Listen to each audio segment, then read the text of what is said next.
Good afternoon and welcome to the Sustainable Materials Management Webinar Series, a joint effort between the National Recycling Coalition and the Pennsylvania Recycling Market Center. My name is Wayne Bowen. I'm the Program Manager for the Recycling Market Center and will serve as your moderator today. We would like to extend a special thanks to Bob Hollis of the Mobius Network for providing the webinar management software for this series, and Lisa Ruggiero and Laura Flagg of the National Recycling Coalition for assisting the RMC with webinar promotion and technical support. Today's webinar focus is vermicomposting. Our presenter today is Rhonda Sherman, who I will introduce in a moment. Following Rhonda's presentation, we will conduct a question and answer session. If you have a question or comment, please use the GoToWebinar dialog box located in the control panel on your screen. You may also use the dialog box to request assistance if you're experiencing technical difficulties during the webinar. Please note that an edited version of this webinar will be made available for viewing via YouTube links on the National Recycling Coalition and Pennsylvania Recycling Market Center websites. And now I'd like to introduce our presenter. Rhonda Sherman is an extension specialist with the North Carolina State University's Department of Biological and Agricultural Engineering, providing leadership for university outreach programs on solid waste management issues through the Cooperative Extension Service. She holds degrees in environmental studies and urban and regional planning, and environmental resource analysis with an emphasis on solid waste management. Rhonda gives about 40 presentations annually and has developed and conducted countless training courses and workshops and created a variety of publications and audiovisuals on solid waste management and sustainability issues.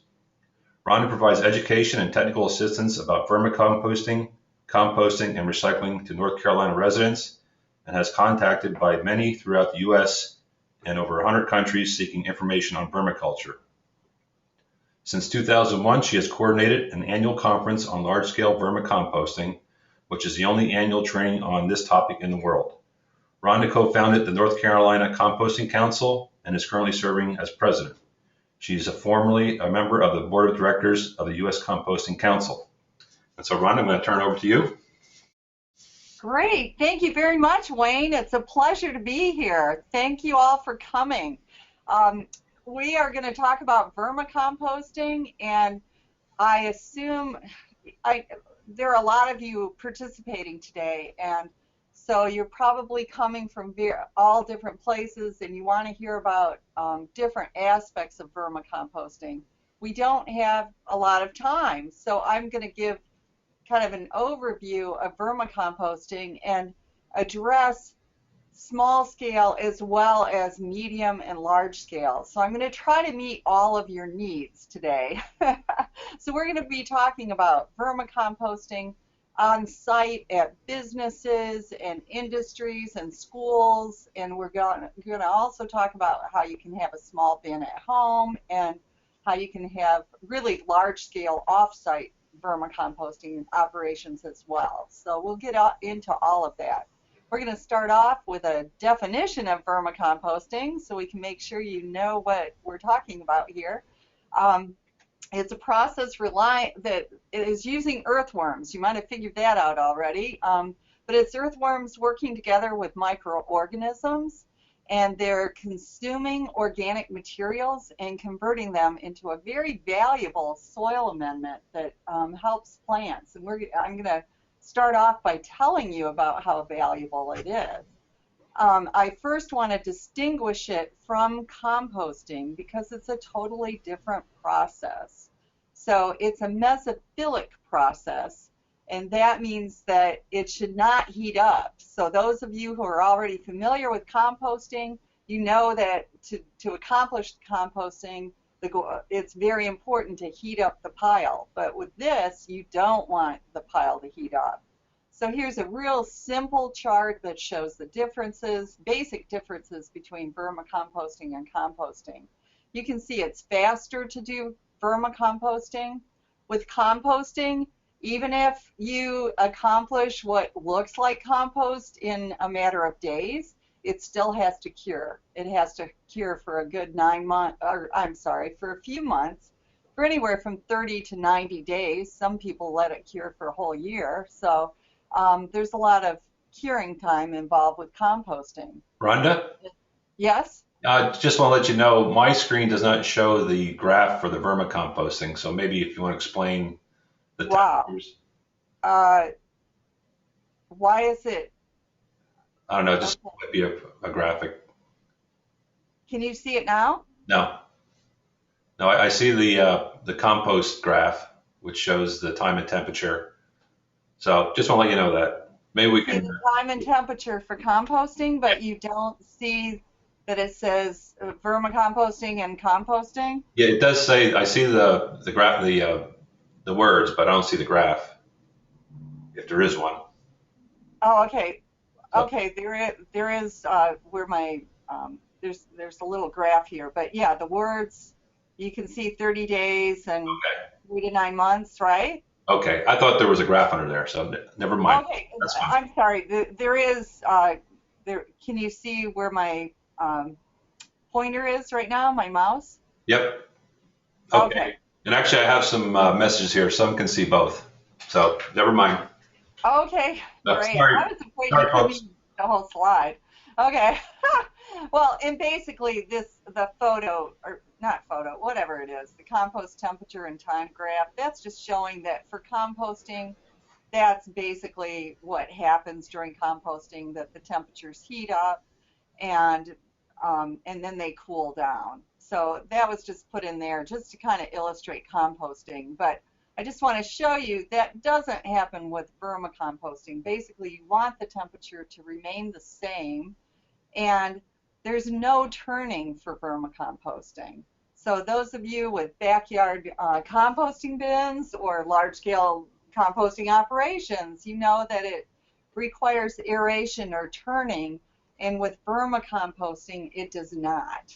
And so there's a passive aeration that's taking place. Okay, so I want to make sure. So now are you seeing the big pumpkin, Yep. Wayne? Yes, we're good now. Okay, good, because I wasn't sure about how to forward the slides. So anyway, remember I began my talk by talking about the value of vermicompost, and I just wanted to give you an example about how vermicompost it sells for 13 times the cost of vermicompost or compost. So compost, people are selling for compost for up to $30 per cubic yard. And vermicompost, people are selling in bulk per cubic yard for about $400. And it comes out to around $1,250 per cubic yard for people who are buying vermicompost in smaller quantities. So you can see there's vermicompost is very valuable. This is a very simple slide with a very crude illustration on my part to show you the vermicomposting process. But basically what I wanted to illustrate for you is the amount of microorganisms involved with vermicomposting. Remember how I showed you that vermicompost is a mesophilic process? And so, as you may know, there are a wide variety of microorganism species that are active during the mesophilic phase, and then fewer species are involved for thermophilic.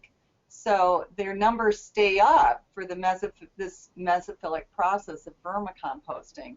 And I just wanted to show you that these little X's you're seeing represent microorganisms. And so basically I wanted to show you that here's the single X you're seeing. Oops, sorry, I clicked on it, and so that, sorry about that. Okay, so this little X you're seeing means that the worm is going to take that, eat it, and it goes into their gut where there are already, it's teeming with microorganisms inside the gut, and so the numbers actually increase so that what comes out the other end just is teeming with a variety of microorganisms. So high numbers and high variety of microorganisms. And that's important for its value to soils and to plants.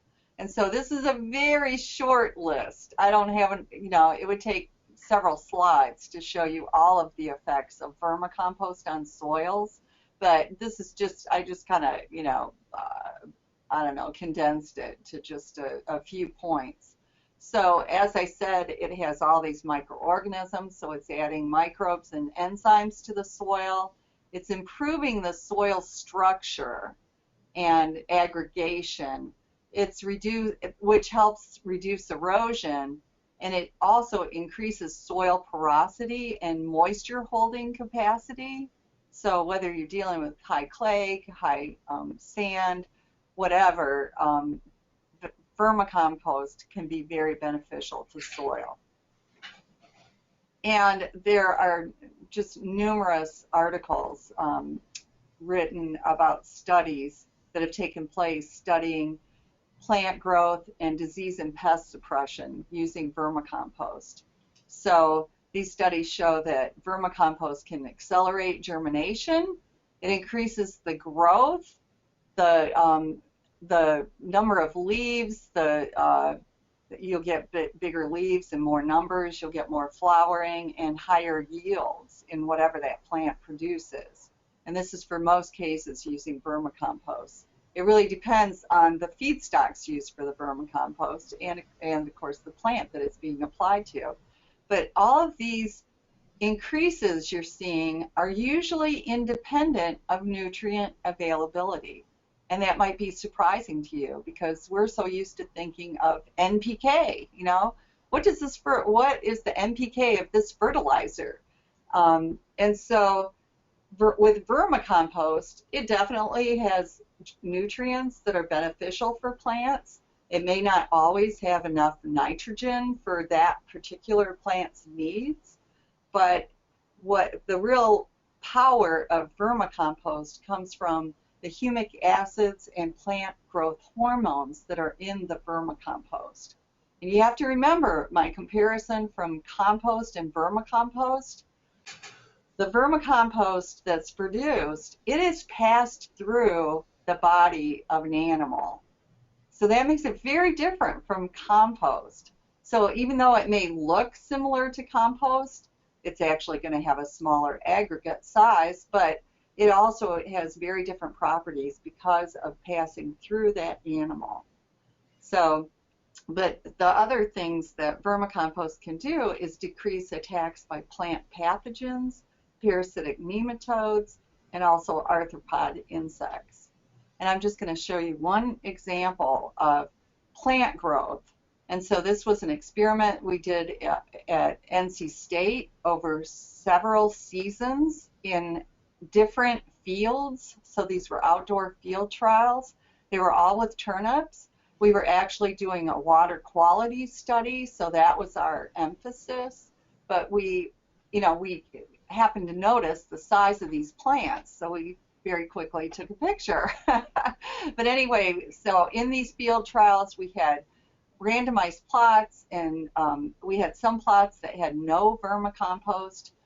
Some had 10% by volume. So we actually physically removed all of the soil from the plot that the plants needed to grow, and we substituted 10% of that volume of soil with vermicompost.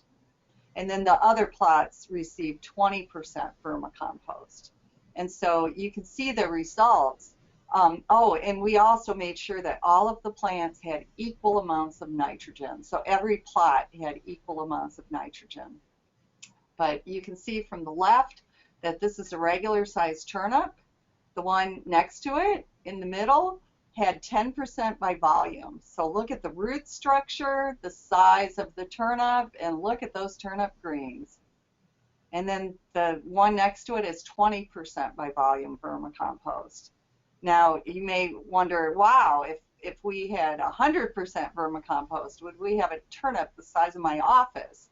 And the answer is no, because actually it becomes too much for the plant. And so there are lots of plant growth studies. You can look them up online, and you'll see that actually when you get beyond 20% or 30% vermicompost, it's really not that beneficial for the plant, and it actually starts to go down and look more like 0%. So the good news is that very small amounts of vermicompost can have a significant effect on plants. Okay, so next I wanted to, didn't have time to talk to you about the other benefits about suppressing diseases and attacks by pests. But so I want to move on and just give you an overview of the types of vermicomposting that are taking place. So this would be my example of household vermicomposting. I own all of these. I have a compost training facility at NC State University on a couple of acres. And these are some of the small scale bins that I have. And these are what you would use for your home or classroom. So, for example, these stacking bins could be used, in an office, in a classroom, or at home. And so, but then you can do really large-scale windrow vermicomposting if you live in the right climate. So I have another slide that tells you how temperature affects earthworms. And so if you're living on the west coast where you have a mild climate, you can do this kind of windrow vermicomposting. Actually, the picture on the left, I took that photo when I was out in Texas visiting a farm, and they had 7 acres of windrows.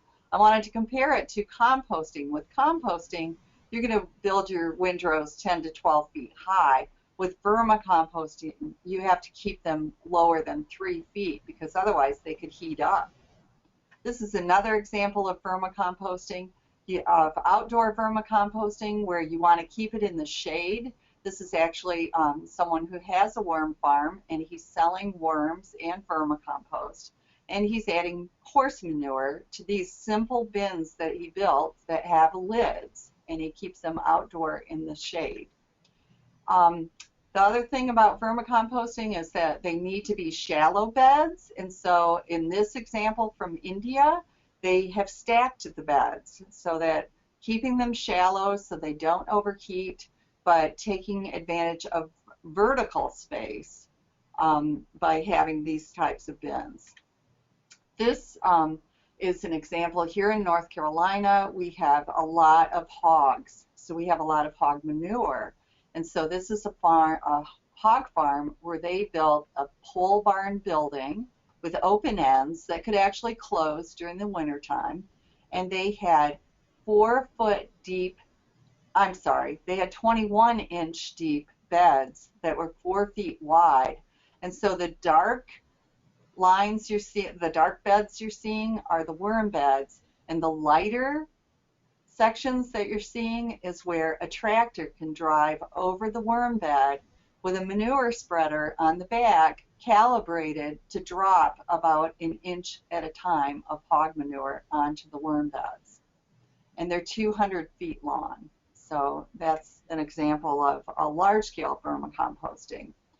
A lot of you either work at businesses or are professionally working with other businesses where you are trying to figure out what to do with the food residuals produced on site at the businesses. And so I'm going to switch this very quickly to talk about vermicomposting at businesses, institutions, and industries. And so these photos are examples of the myriad of businesses and institutions that are doing vermicomposting. So we've got schools. I'm going to start in the upper left and go down. So we've got schools, got a prison. Prisons are doing vermicomposting. Hospitals, hotels. So that's a hotel in the middle of the screen. Paper mill, military bases, restaurants, and then office buildings. So a variety of settings where people are doing vermicomposting of, say hundreds of pounds of food residuals per day. So where are they doing it? Some are doing it indoors or outside. Here on the upper left, we show a break room, so it's easy. Remember I showed you the smaller bins? So you can have a smaller bin inside in the break room with instructions for people not to overload it, but it would be best in that case to have a designated vermicomposting enthusiast who volunteers to look after the worm bin. In the middle, we have an ale house and restaurant, and this is a vermicompost bin that they built, and they have it in their basement. And they do pre-composting in the alley outside, and then they bring their waste down here, including their menus that they shred, and they put it in their basement. And then this shows a really big system. This one happened to be at a university in South Carolina, where they had this beautiful worm bin. Also in Toronto, in their Metro Hall, they had the same type of worm bin. It was a 16-story building, and they had this type of bin in their basement. And then it shows that some, who have alleyways, they're doing vermicomposting outdoors there. And then restaurants are either doing it in the alleyway, or there's a restaurant in Hawaii where they actually have worm bins in the dining room. They're a very green operation, and so you can imagine how that advertises how green you are to have worm bins right there. And then the last picture in the bottom right shows loading docks, so where you're collecting your cardboard and recyclables and trash, you could also have a worm bin out there. Why are businesses and institutions and industries and military bases and all of these places doing vermicomposting? They find it easier than composting. They're recycling their food scraps and also other organics. So they're shredding other organic materials that they might have. And they're trying to save money. They're trying to save money for water usage, for waste collection and disposal, and also their wastewater disposal expenses. So there are many examples of how prisons and other businesses and industries are saving money by saving on their water and wastewater and disposal fees. So the space needed for this, if you were going to do this on site at a business, you would want space to collect and store the feedstock. For worm bins, you'd have to size them appropriately for the amount of food waste you have, remembering that you have to have shallow bins. And so they can be up to 8 feet wide, no wider than 8 feet. So most worm bins are anywhere from 4 to 6 feet normally, but it can be 8 feet. But you have to be able to lean over your worm bin and see the worms in the middle of the bin. So that's why it can't be wider. And then the length depends on your limits. So, if you have a 200-foot space, then that's how long your worm bin could be. You'd want an area to chop and grind the food, and then it's always best to pre-compost. So if you can have the space to pre-compost, that would be ideal. This shows an example. I just took many shots of worm bins on site at institutions and industries just to give you an example of some of the techniques being used in these settings. So you already, at the top, you already saw the Vermatech bin. Down below it, this is at a paper shredding place, and so they have room in their warehouse where they have set up these worm bins. Again, you can see they're shallow. And then you've got the worm wigwam. That's it's 3 feet in diameter, and about, actually the worm bin itself goes from here on up, and so that's a couple of feet high, about 2.5 feet high. And so a lot of people are using that. They're using it at prisons and in other places where they're using multiple bins. They can handle up to 30 pounds per day if things are absolutely perfect. Otherwise, it's 10 to 20 pounds per day. Up here in the upper right, this was a city that developed a cooperative program where they picked up food waste from,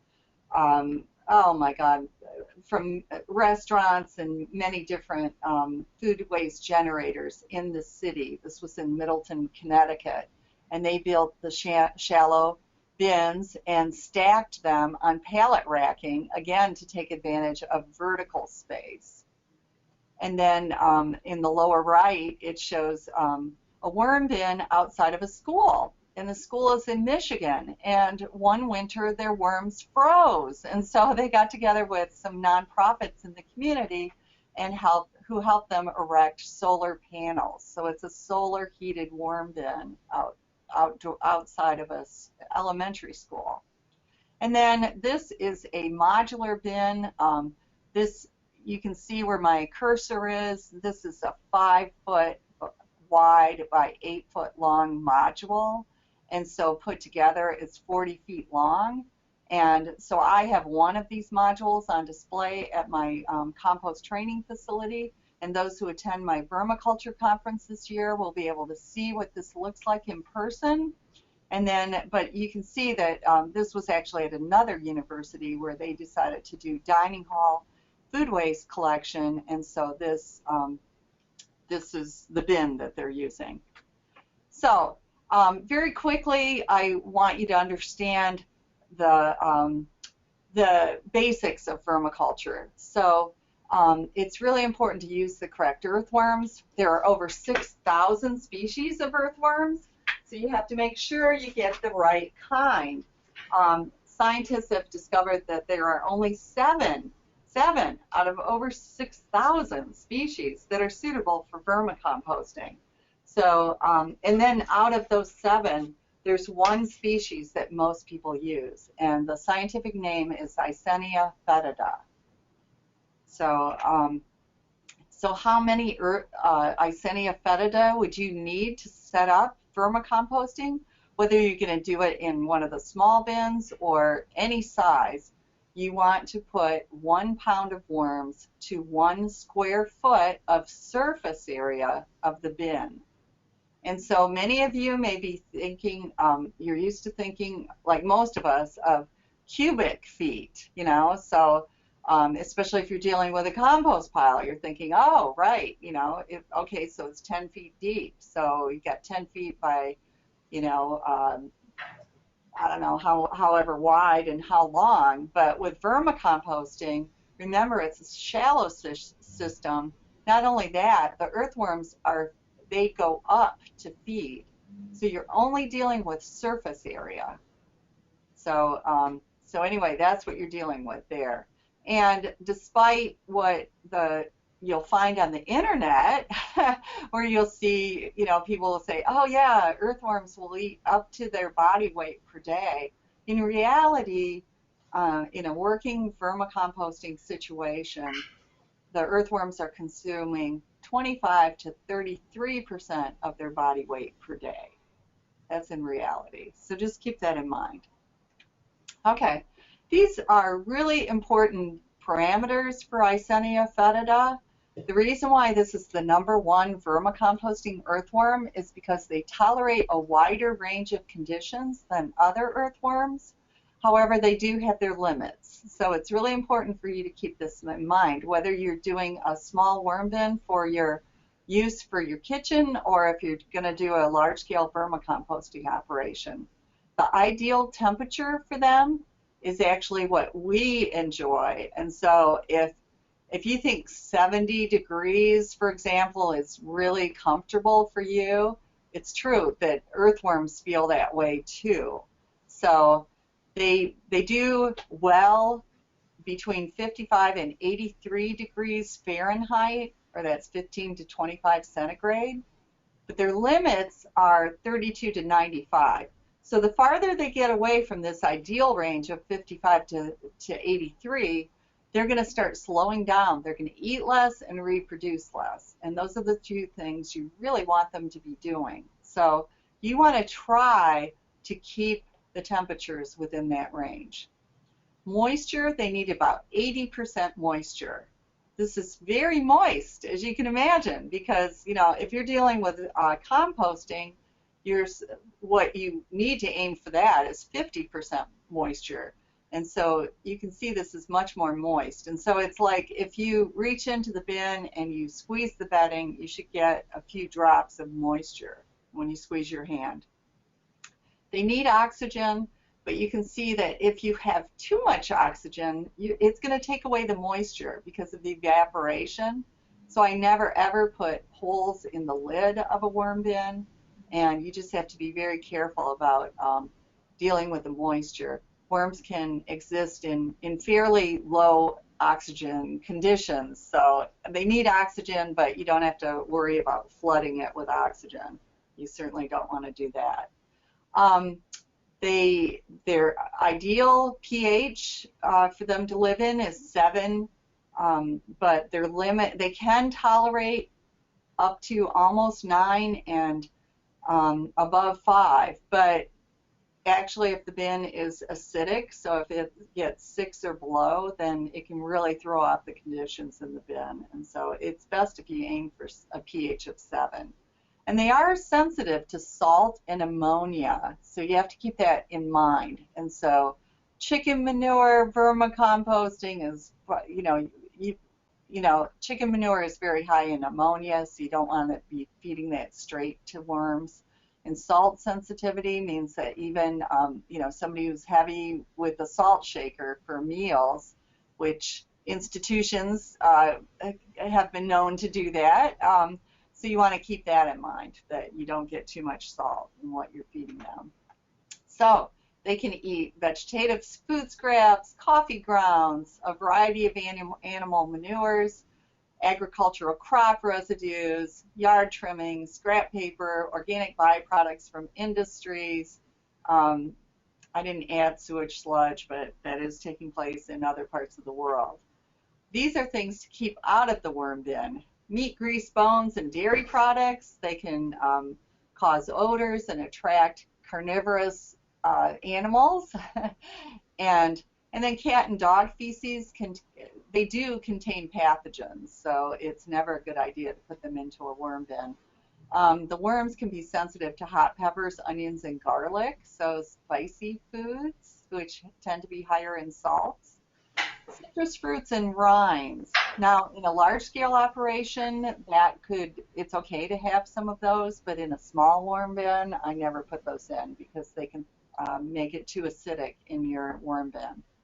So, obviously not very salty foods. Sugary foods could attract ants, so it's best to keep those out. Fruit pits will just sit there, so it's best to, toss those in the woods or wherever. Fresh grass could heat up a worm bin, so you don't want to put that in there. So the vermicomposting basics, you're going to provide up to 6 inches bedding. It depends on the depth of the worm bin. So, so if it's real shallow, you may only have 4 inches. If it's one of the small worm bins I showed you, you're going to fill it halfway, and that's it.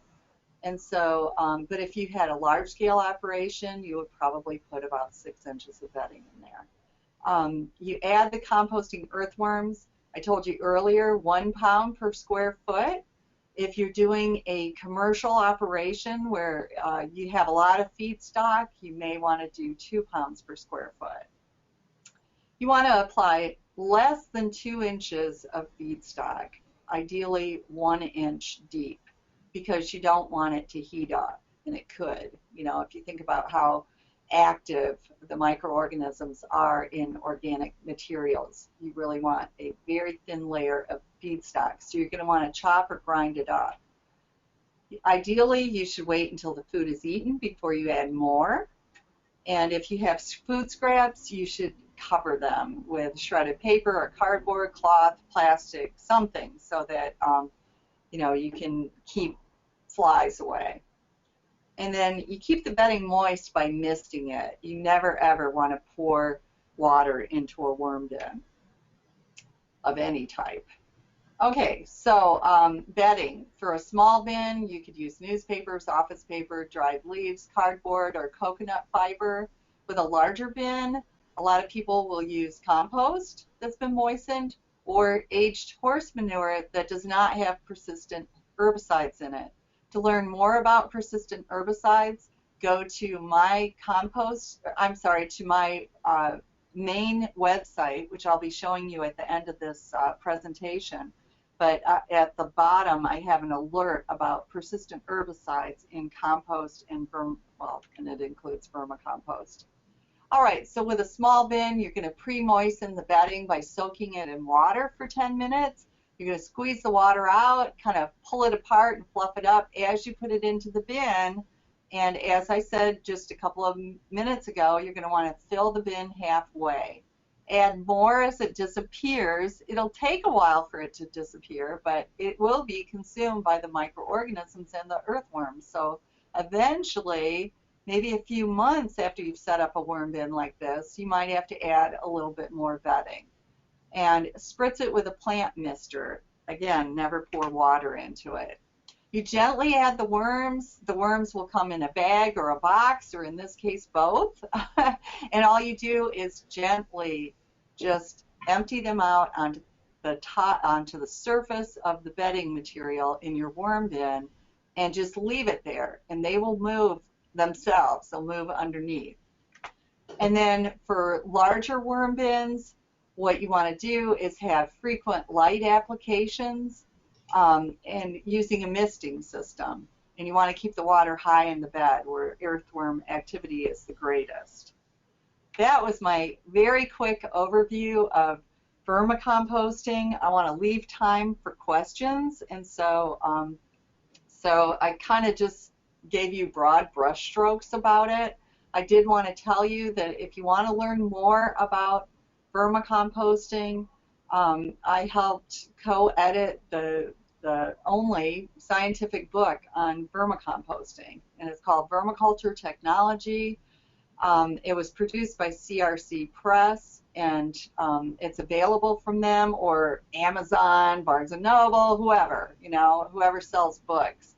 It's 600 pages, 35 chapters, and contributing authors from 13 countries. So it's a very, very detailed book about vermicomposting. And that would be for somebody who wants to get into, large scale. It's certainly not for you wanting a worm bin for your kitchens, perhaps. And then the Vermiculture Conference, this is something I hold annually, and so my 16th one will be held August 10th and 11th, and it's going to be here at NC State. You can see the link to the website down below that will take you to the Worm Conference website, and so you'll see the agenda, the speakers, the venue, all of that. And this is a very short list of the things that we talk about at this conference. We have the top scientist in the United States who studies the effect of vermicompost and vermicompost teas or extracts on plants, and he speaks at the Worm Conference every year, and so he will talk about the benefits and uses of vermicompost. We go over different technologies, and this is so vital in helping you to choose what technology. I showed you several bins of different types of bins that people are using. If I were talking about large-scale vermicomposting, I would talk for an hour and a half and show you a lot more photos and more in-depth information. And so for this, you have 2 solid days where you're hearing from a variety of worm farmers from all over the world about the different types of bins and technologies they're using, and you learn about earthworm husbandry, how to market the products, and we also talk about tea because that's a really important topic. So I'm going to go and show you my contact information so you can see the long web link there is that'll take you to my main site, and from there you can click on the link to the Vermiculture Conference. You can click on my vermicomposting website, my composting website, publications, all sorts of things. And then the website at the bottom of the screen, that shows, that's just a very quick, short link to my vermicomposting website. And on there you'll find information for households. So if you're on here just thinking, hey, all I want is a worm bin for my classroom or for my household, you would click on for households, and there's information and fact sheets that I've written for the homeowner about, not homeowners, but for small people who want a small worm bin. And then I have another link. It says for schools. You click on that. It'll give you my 5th grade curriculum on vermicomposting that really can be adapted for any age group. So you'll find information in there. If you're working with preschoolers, there's information in there that will help you in teaching preschoolers about earthworms and vermicomposting and recycling. So, and then other publications that will help schools in setting up vermicomposting. And then another link says for businesses, farms, institutions, and municipalities. And that I actually have the most information on there because it's really hard to find that kind of information anywhere else. So I have lots of links, lots of publications I've written, and so all of that is on that website, worms.ncsu.edu. So I'm going to stop talking so that you can start asking questions. Okay, thanks, Rhonda, for that great overview. We do have some questions already, but if you don't, if you do have a question, please enter them onto the GoToWebinar dialog box. So we're going to start out with, I think I'm going to ask the questions that relate to the slides. You mentioned restaurants. How do local food inspectors feel about vermicomposting in restaurants? Local is the key word. It's a very important question because it's one that should definitely be addressed before you do anything for the vermicomposting. You need to talk to the local health inspectors and see how they feel. And so it depends on what city you're living in, and even, you know, as in some cities and communities are more sort of open to that or progressive than others, but also it can be the individual, as you know. So you may be living in Berkeley, but you may have, which tends to be more open-minded, but you may have a health inspector who's not very open to vermicomposting. And so it really depends on who it is locally. State regulations regarding vermicomposting and composting are very important to address also. So, and so not every state has composting regulations, but most do. But almost every state does not address vermicomposting. I think there's maybe only one or two where the regulations actually refer to vermicomposting, and that's because most states have composting regulations that were written a long time ago before vermicomposting was really considered a serious option. And so those state regulators, when presented with a plan for a vermicomposting operation, they usually just refer to the composting regs, and the two operations really don't fit. And so it's important to work with them. You know, you would have to kind of educate them about vermicomposting. I've had state regulators that contact me, you know, to find out, okay, so what do we do here?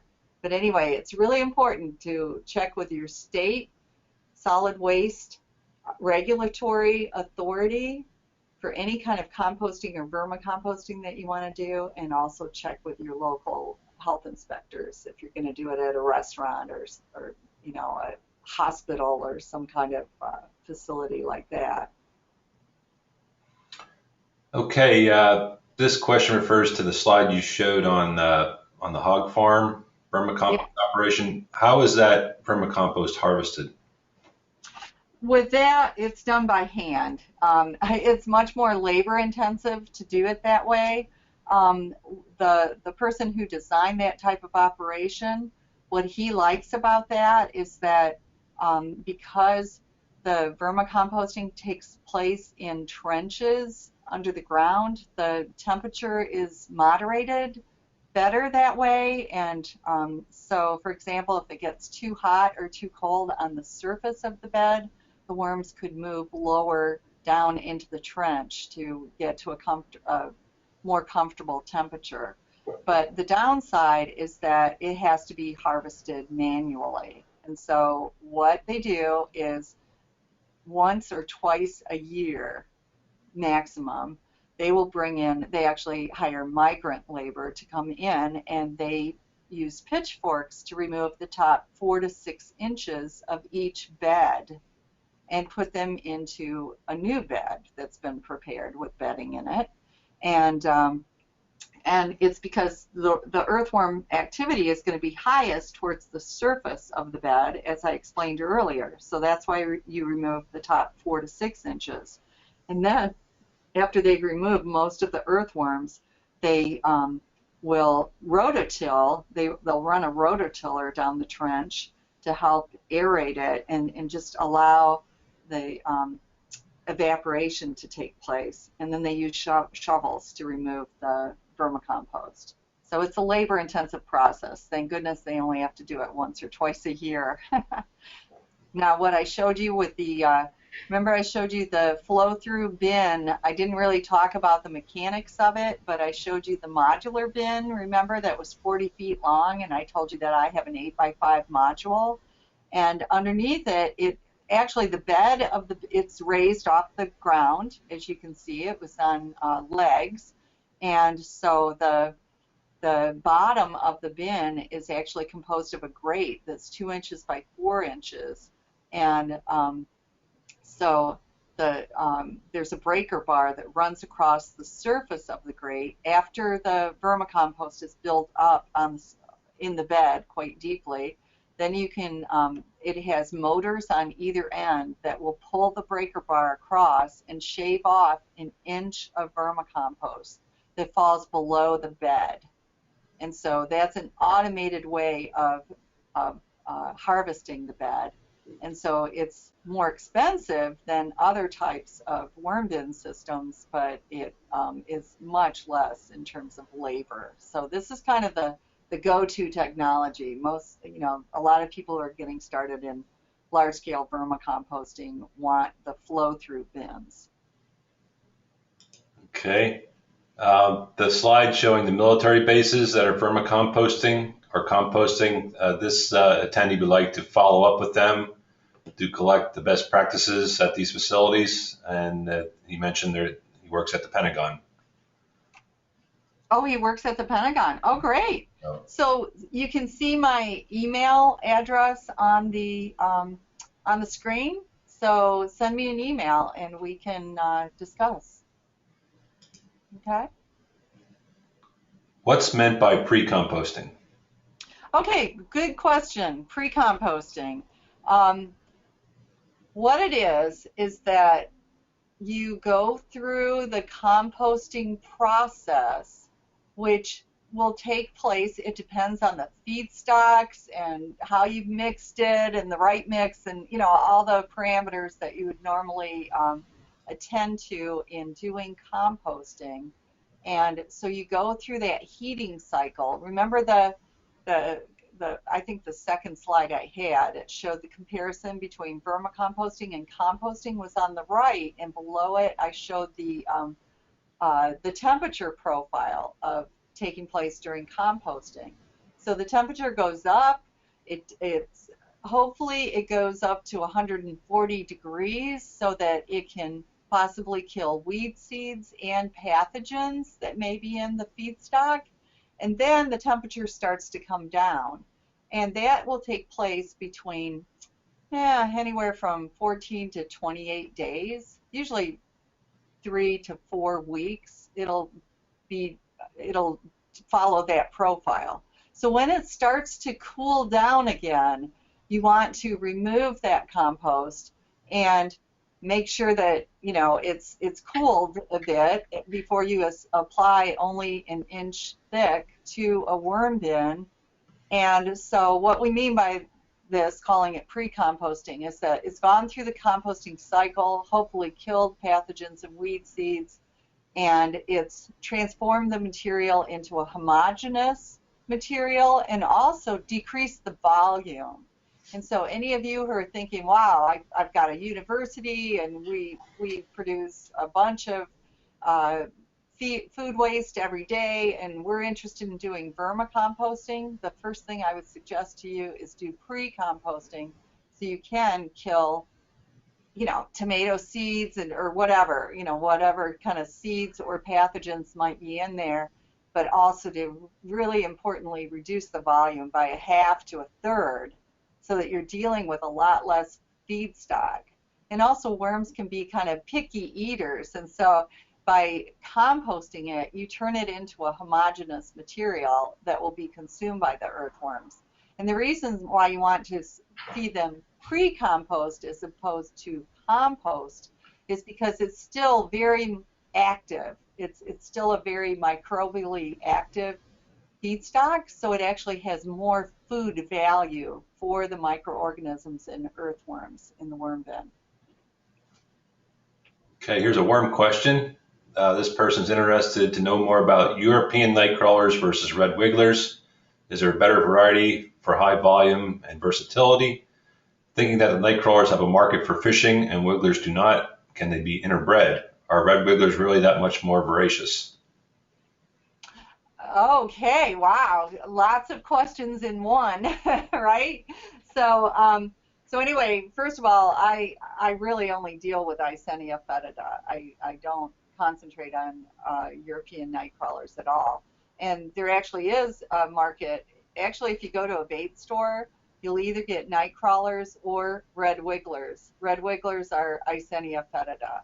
And so even though they're a shorter, skinnier earthworm, the reason why they're called red wigglers is because they wiggle a lot. And that's so some fisher people prefer red wigglers because they're more likely to attract fish, and they're going to attract smaller fish, as well. So there is the market for Eisenia fetida. And Eisenia fetida just, it performs, it's an easier earthworm to work with because it is a prolific breeder and it withstands a wider range of conditions. So it's harder to raise any kind of nightcrawler. So it can be done, and plenty of people are doing it, but their emphasis is on vermiculture, where they're wanting to sell the worm. And as you can see from the third or fourth slide I put up, the value of vermicompost is so high that that's what most people are focusing on for products. And if you're selling vermicompost, most people do not sell worms in addition to the vermicompost because they want to hold on to their workers. Okay, here's another worm question. This person seems to have a problem with something called the hammerhead worm, which she understands is invasive and detrimental to earthworms.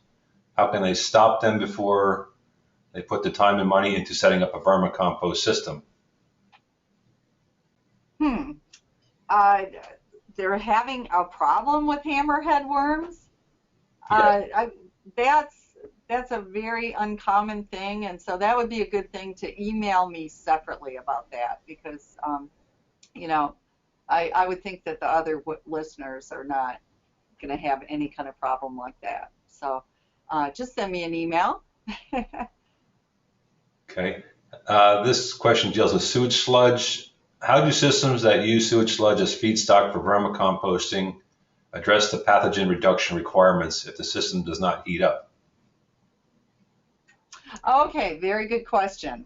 Okay, so and the reason why I said I did not list sewage sludge on my slide, and I just said, as an aside, I verbally said that they're doing it in other countries, it's because it's not an approved method of stabilizing sewage sludge in the United States. And so you will find studies that were done before where, and in fact there was a study that took place at a sewage treatment plant in Florida where they actually spiked the beds to make sure that there were plenty of the 4 primary types of pathogens that you find associated with sewage sludge. And they showed that the resulting vermicompost had very minute numbers of pathogens. And so the theory was that the earthworms actually hold on to the pathogens. They stay in the gut and they don't tend to come out the other end into the castings, or a very reduced amount. And so the group that conducted the study, they were asking the EPA to approve of vermicomposting as a Class A method of sewage sludge treatment because of showing the reduced pathogens in the vermicompost. But the EPA did not approve of the methods that were conducted, and so that question still remains unclear, unfortunately. And there was some sewage sludge vermicomposting that was taking place in Pennsylvania about 10 years ago, and that's no longer happening. But, really, you asked about the pathogen reduction, and I'm just a huge proponent of pre-composting whatever you're going to feed the earthworms so that you can hopefully achieve pathogen reduction and, like I said, volume reduction and the homogeneity. By pre-composting things, that solves that issue if you do it correctly. Okay, next question is, how do you keep the bugs and roaches out of a small indoor school bin?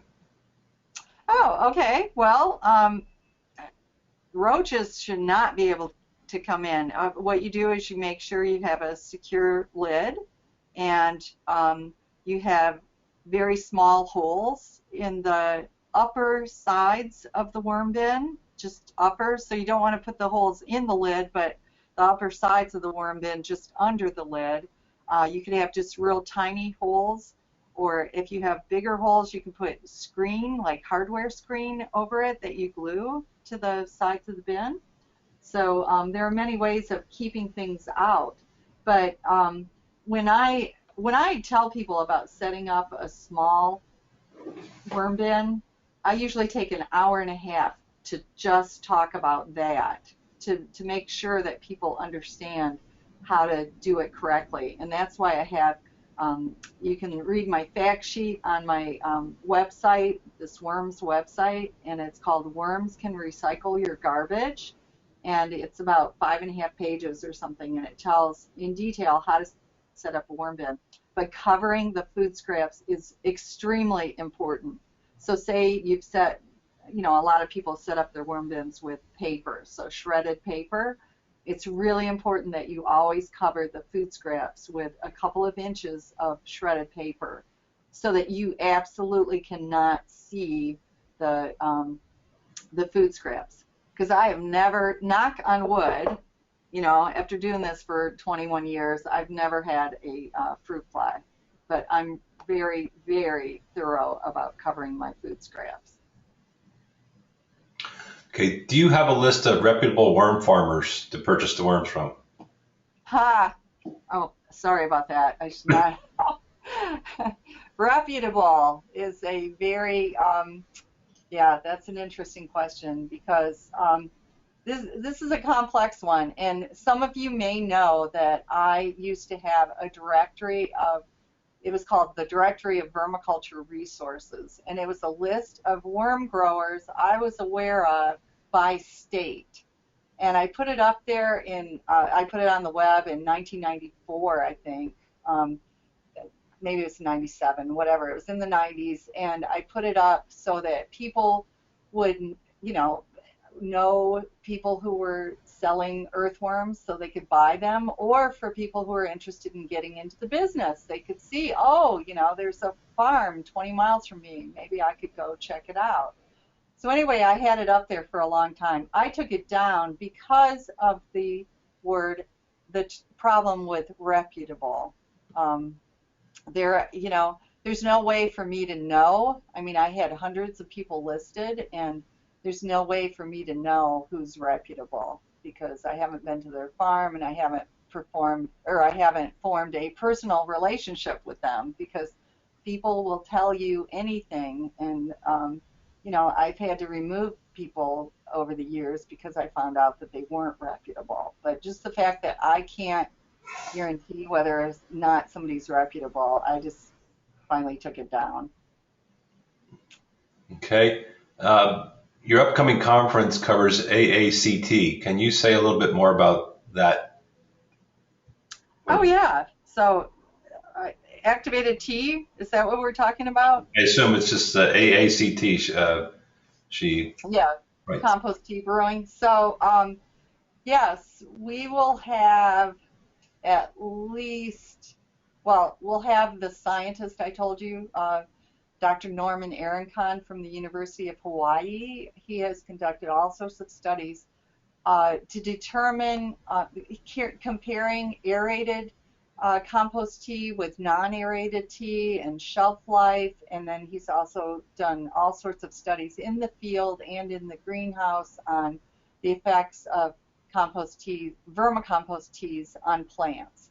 But he's also compared it to compost tea. So those of you who are interested, you could Google tea time in the tropics, and it's a PDF that's free, and it's like, I don't know, over 30 pages, but Norman Aaronkhan co-edited it, and it's got a lot of information in it about vermicompost teas, and I think a little bit about compost tea as well.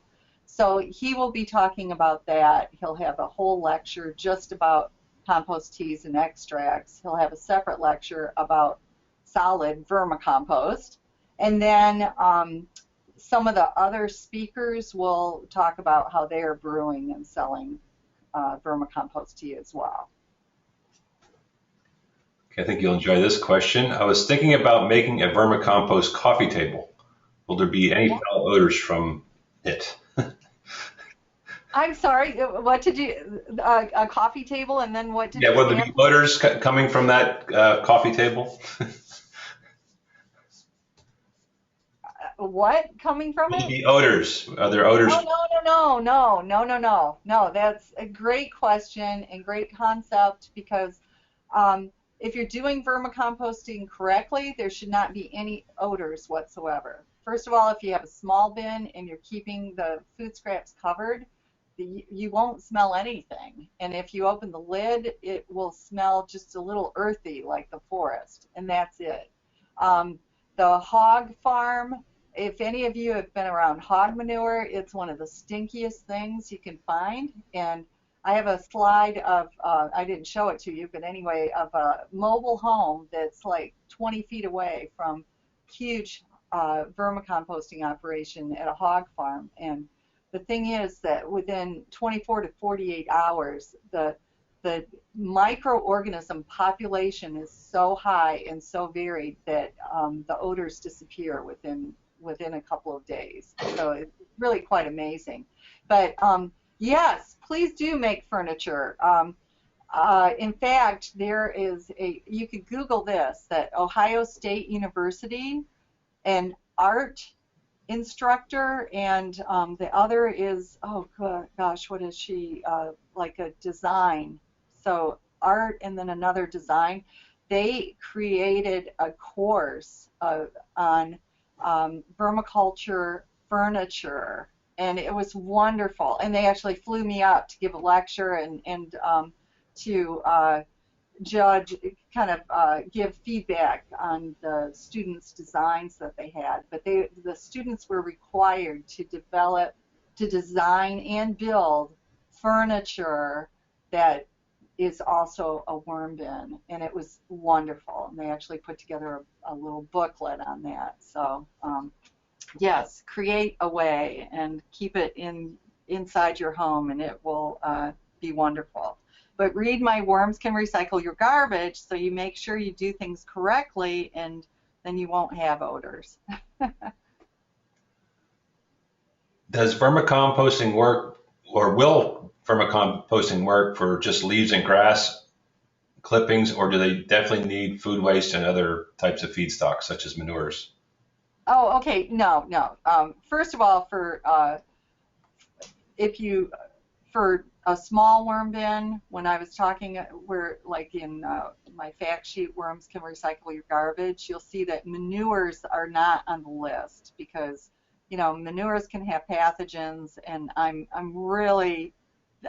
always caution people about safety and making sure that whenever you're handling anything, go wash your hands afterwards. And I always have people use a 3-pronged garden tool to actually move bedding in a worm bin instead of pawing your hands through it.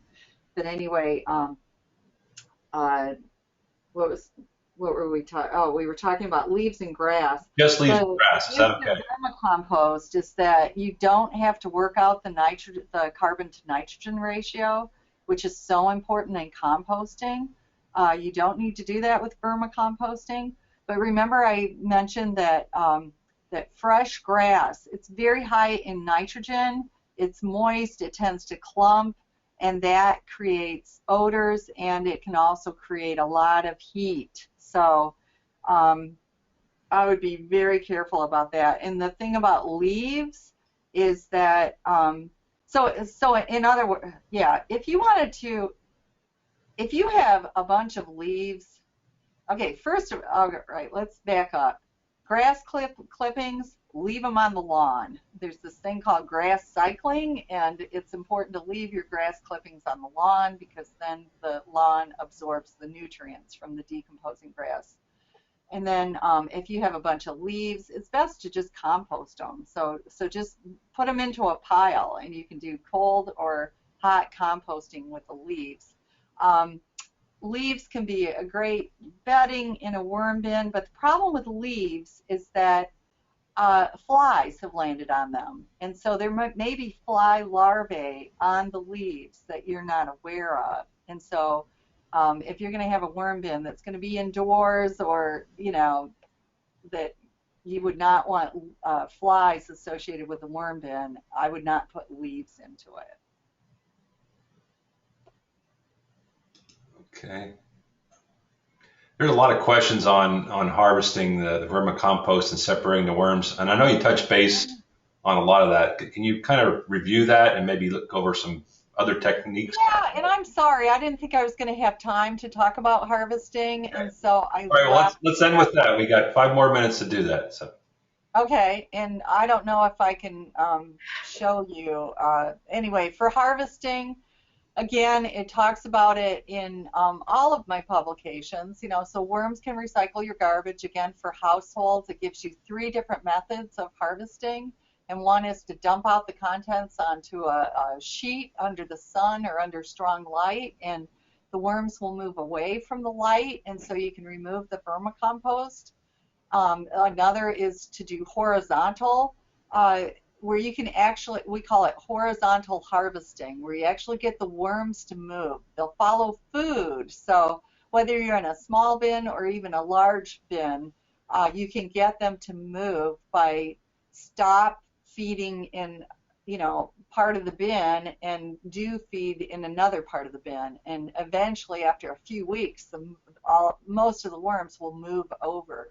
You can also do vertical vermicomposting, and that's where the, you know, as you know, the worms move up, and so you can have, if you remember the bins I showed you that were on, the small ones that were on legs, they're called stacking bins, and so you do your vermicomposting in one of the worm bin chambers, and then after a while, after it's built up, then you put the second chamber in with bedding, and you only feed in that second chamber. And so eventually, after a few weeks, most of the worms will move into that second chamber, and then you can just harvest the vermicompost out of that first chamber. So that's how, so vertical, horizontal, and then light separation.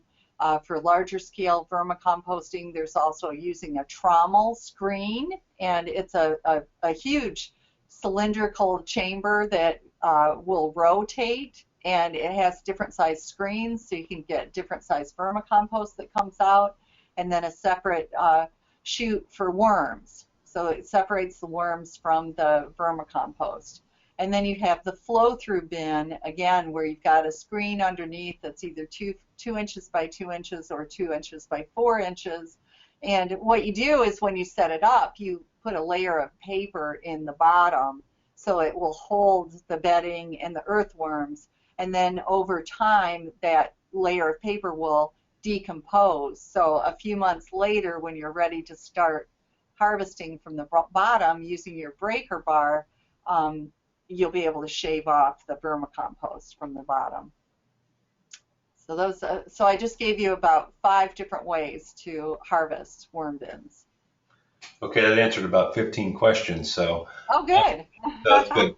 So we're going to end there. We're just about out of time, but there are a few more questions here that hopefully the attendees can maybe email Rhonda offline and get those answered. So so again, this webinar, like all the webinars in this series, has been recorded and will be made available via YouTube links on both the National Recycling Coalition and Recycling Market Center websites. Thanks again for joining us, and thank you, Rhonda, for the great presentation and answering these questions. We will hope you'll join us for next month's webinar, and please visit the NRC and RMC websites for schedule updates. And have a great day, everybody, and thank you again, Rhonda. You're very welcome. I very much enjoyed this, and great questions, everyone. Thank you for participating. Okay, so long. Bye-bye.